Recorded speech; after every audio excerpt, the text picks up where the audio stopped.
The whispers in the dark. There are tales whispered in the corners of ancient libraries and forgotten ruins. Tales of a book so dangerous that it was never meant to survive the turning of the ages. A book so powerful, so filled with forbidden truths, that those who even glimpsed its pages paid the ultimate price. They call it the Devourer's Codex. Most believe it's just a myth, the fever dream of occultists and conspiracy theorists. But some know the truth. And they know the book is real. It hides, patiently waiting for the next soul foolish enough to seek it. Chapter 1. The researcher Miles Thorne wasn't a man easily scared. At 27 years old, he had traveled the world studying lost languages, forgotten civilizations, and forbidden knowledge. He wasn't a thrill seeker, he told himself. He was a historian, a scholar, someone devoted to bringing hidden truths into the light. It was during his time at the University of Edensgate, deep in their dusty archive basement, that he first stumbled across the reference. A slim journal, buried among neglected records, caught his eye. The leather was cracked and brittle, the pages nearly crumbling to the touch. Inside, an unnamed monk described in terrified, frantic Latin a codex so profane that merely reading it opened the mind to a black hunger. Miles chuckled to himself. Another medieval superstition, he thought. Still, something about the monk's desperate tone, the scrawled warnings in the margins do not seek. It devours stirred a strange unease. Curiosity, his oldest friend and worst enemy, hooked its claws deep into him. Chapter 2. The Hunt. For weeks, Miles dug deeper. The references were scarce, fleeting mentions in banned church records, coded messages in the journals of doomed explorers, and cryptic footnotes in forbidden treatises. The codex seemed to drift across time like a shadow, surfacing only to leave destruction in its wake. One account stood out, a 17th century scholar named Alaric Beaumont, who claimed to have seen the codex with his own eyes. In his final, rambling letter before vanishing, Beaumont wrote, "The book calls. It feeds. I see now it was never written, it was birthed from something not of our world."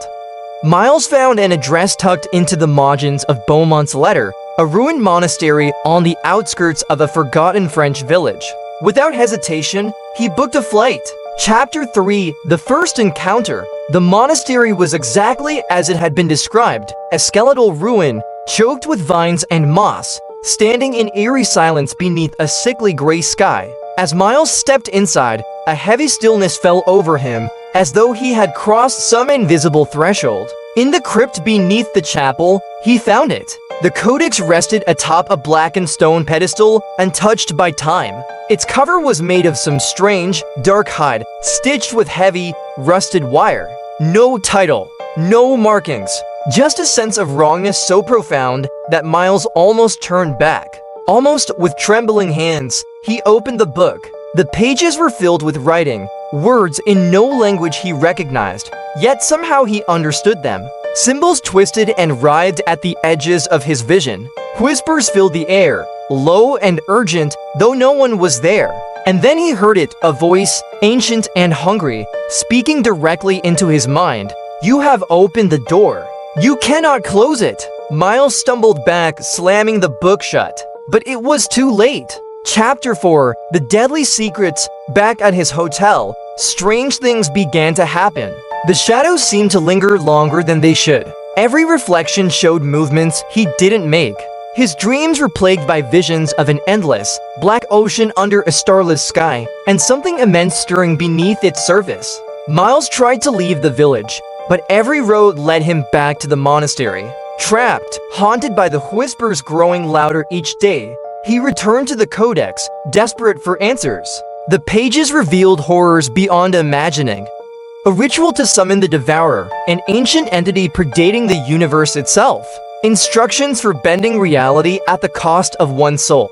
The terrible fates of those who had sought the codex before him, each one consumed, body and mind, their existence wiped from memory.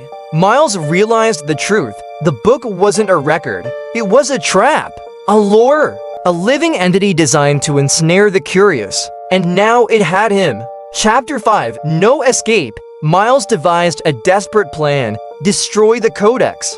Armed with fire, he returned to the crypt. But as he set the book aflame, the fire recoiled, snuffing itself out instantly. The codex shuddered, yes, shuddered, and a terrible laughter filled the crypt. The final pages of the codex turned themselves, revealing one last passage written in blood. There is no destroying what was never born. There is only acceptance.